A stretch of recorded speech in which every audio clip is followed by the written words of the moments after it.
Saludos, apreciados amigos y hermanos que nos sintonizan a través de estos medios. Les habla su amigo y pastor, Javier Zorrilla.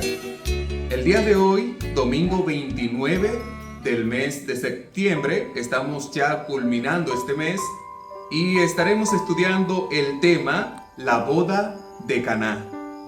El texto para estudiar y memorizar durante esta semana dice: También hizo Jesús muchas otras señales en presencia de sus discípulos, que no están escritas en este libro, pero estas fueron escritas para que ustedes crean que Jesús es el Cristo, el Hijo de Dios, y para que creyendo tengan vida por medio de él. Juan 20, versículo 30 y 31.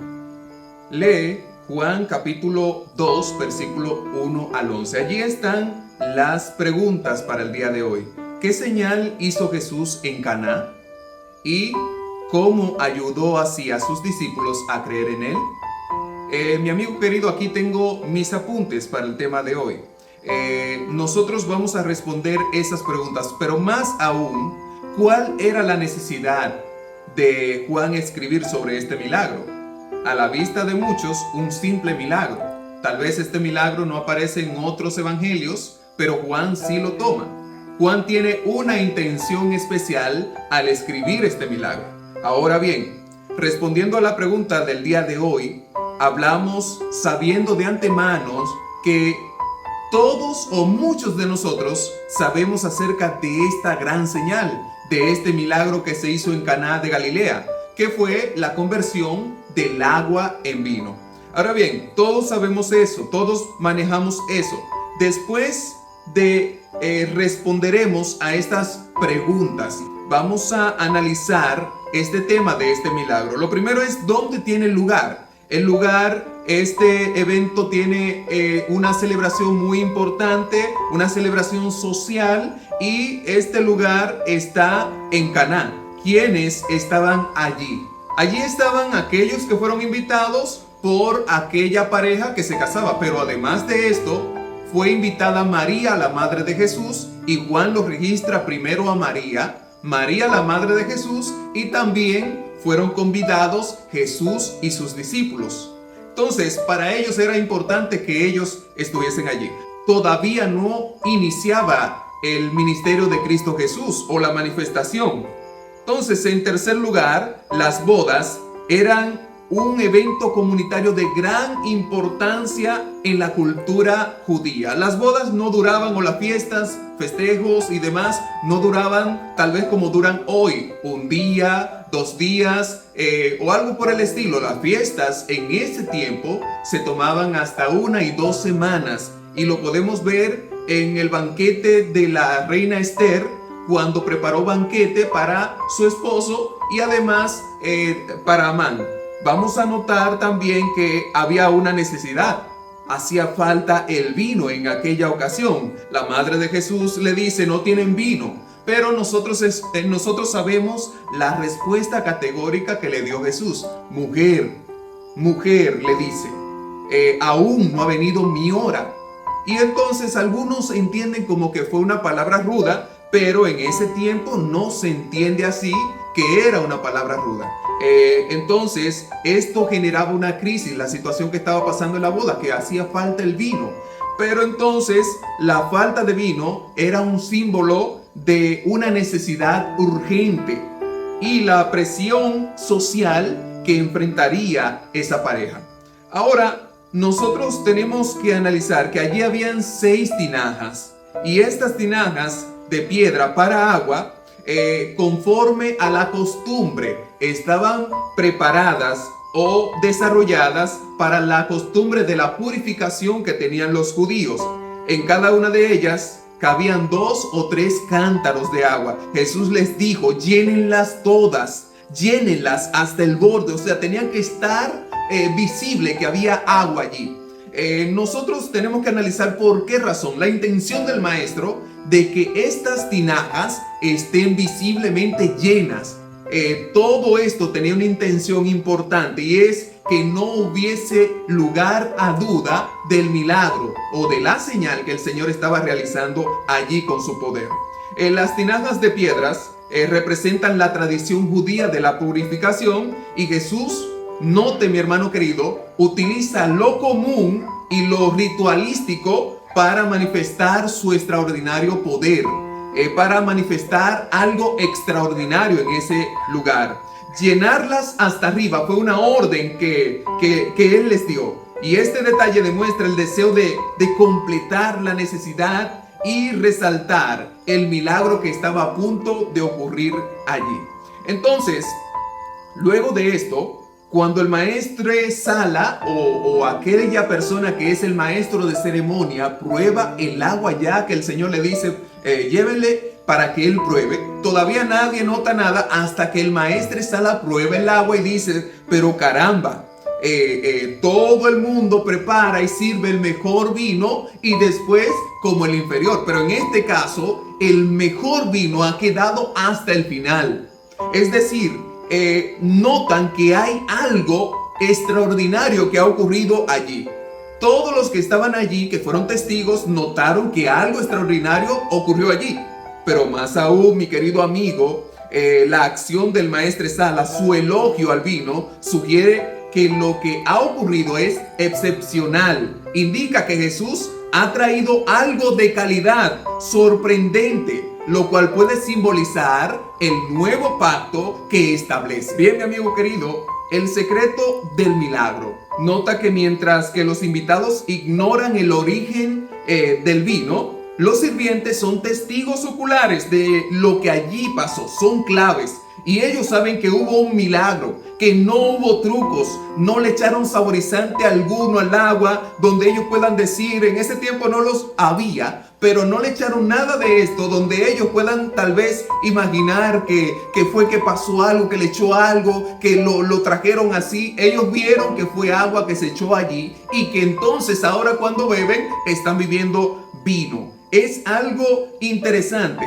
Es bueno resaltar que aunque no era su hora de manifestarse, el Señor no dejó de aprovechar esta oportunidad para Él mostrar su poder.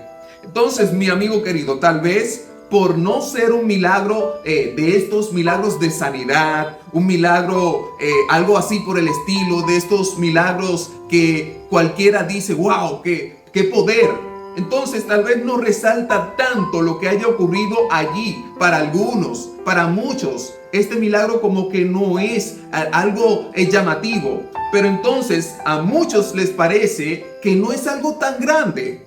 Pero el milagro es una de las señales más poderosas que pudo haber allí. El Señor compartiría el mejor vino, símbolo de la sangre. La mejor sangre para la remisión del pecado de la humanidad, símbolo de la sangre de Cristo Jesús. Es el primer milagro, y en este primer milagro Él muestra lo que ha de ocurrir en el futuro. Más aún, cabe resaltar el hecho de que Moisés fue uno de los grandes líderes del pueblo escogido. Fue quien sacó a Israel de la esclavitud en Egipto con muchas señales y milagros. Dios lo utilizó para liberar a su pueblo de la esclavitud de los egipcios. Pero nosotros podemos mirar que todo aquel que fue oprimido por Egipto estaba necesitado de un Salvador. Y Moisés fue aquel Salvador que ellos necesitaron. Dios profetizó a través de Moisés que vendría un profeta que sería como Moisés. Dios pidió que lo escucharan a él. Ese profeta que vendría es Jesús, y Juan en el capítulo 2 muestra, su primera señal, la cual se remontaba a la liberación de los hijos de Israel de la esclavitud egipcia. Moisés convirtió el agua del río Nilo en sangre.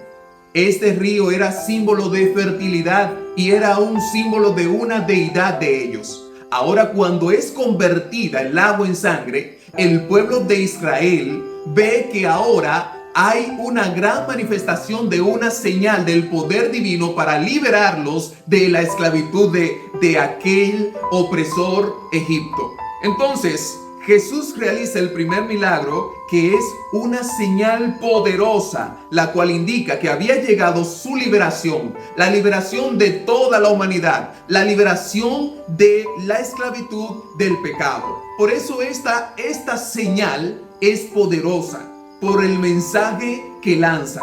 Esta señal muestra que Él es el Salvador y quien vino a dar libertad, no convirtiendo el agua en sangre, no convirtiendo esta agua en algo no potable, algo que no puede servir, sino convirtiendo el agua en algo que puede servir. El agua utilizada en aquel momento fue convertida en vino. Esta señal muestra que Él es el Salvador, quien vino a dar libertad. Jesús realiza el primer milagro, que es una señal poderosa, la cual indica que había llegado su liberación, la liberación del pueblo de Dios, no de la esclavitud de personas, sino de la esclavitud del pecado. Esta señal muestra que Él es el Salvador, quien vino a dar libertad, no convirtiendo el agua en sangre y en algo no potable, sino convirtiendo el agua utilizada para el rito de la purificación en algo que es el vino, algo que pueden consumir. ¿Por qué razón? Porque el vino llegaría a ser símbolo del nuevo pacto en su sangre para la liberación del pecado. Por eso se hace poderosa esta señal, por eso se hace poderoso este mensaje. Por eso nosotros tenemos que mirarlo de manera especial. Por último, respondiendo la pregunta del inicio, ¿qué señal hizo Jesús en Caná? Claro está, convirtió el agua en vino, el mejor vino en las bodas de Galilea, de Caná de Galilea. ¿Cómo ayudó así a sus discípulos a creer en Él? Número 1, hubo una demostración del poder divino convirtiendo algo que no había en algo que ahora existe y hay. Al transformar el agua en vino, Jesús mostró su poder sobre la naturaleza, revelando su divinidad a sus discípulos y a los presentes allí. Número 2, la confirmación de la fe. Muchos, al ver el milagro, confirmaron su fe y confirmaron que Él es el Hijo de Dios, el que vino a salvar a la humanidad. Y número 3, fue el inicio o una vislumbre del inicio de su ministerio en esta tierra. Algo público, algo maravilloso con esta señal, dando a entender que esto era lo que iba a ocurrir durante su ministerio. Señales, prodigios y milagros. En resumen, este milagro no solo mostró el poder de Jesús, sino que también sirvió como un catalizador para la fe de sus discípulos, ayudándoles a creer más profundamente en su misión y en la divinidad de Cristo Jesús. Este pasaje no solo resalta un milagro, sino que también establece la autoridad y la gloria de Jesús como el Hijo del Dios viviente, además de iniciar su ministerio público. Pero también la transformación del agua en vino es un signo del cambio de lo antiguo a lo nuevo, simbolizando la llegada de la nueva alianza por el pacto, por el sacrificio, por el derramamiento de su sangre en la cruz del Calvario. También resalta la importancia de la fe, la obediencia y la relación de Jesús con la comunidad, con la tradición. En resumen, este milagro no solo responde a una necesidad inmediata, sino que también apunta hacia la revelación más poderosa de quién es Jesús y la naturaleza de su misión. Mi amigo querido, no hay nada escrito al azar, todo lo que está ahí es importante. Y este milagro, que es un milagro señal, anuncia lo que habría de ocurrir en el futuro: la muerte de Cristo Jesús y su derramamiento de la sangre preciosa, la mejor sangre, para limpiar a la humanidad del pecado, para que todo aquel que en Él cree no se pierda, mas tenga vida eterna. Amigos queridos, eso es todo por este día. El que persevere hasta el fin, ese será salvo. Sea el Dios Todopoderoso siempre en vuestras vidas, hogar y familia, trayendo paz y bendiciones. Dios te bendiga. Será hasta la próxima. No olvides suscribirte y compartir para más contenido.